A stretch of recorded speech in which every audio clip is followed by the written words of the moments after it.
Great, welcome back. This is another short section about pre-flight inspection, one item in particular. This is about also checking forecasts and making sure that you're aware of UA performance in various weather situations.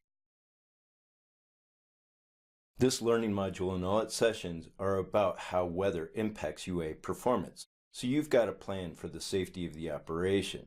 That includes the pre-flight checklist, and in that you have to check the local weather conditions and forecasts. It's imperative that your small UA should not be operated above any cloud, and you should always have visual line of sight. As a remote pilot, your small UA performance should be at the top of your mind, among a few other things. Here are a few items worth noting. The wind will have an impact on your small UA. Also, obstructions that impact the wind. Make sure that you have visibility, and consider if you're operating in high density altitude situations.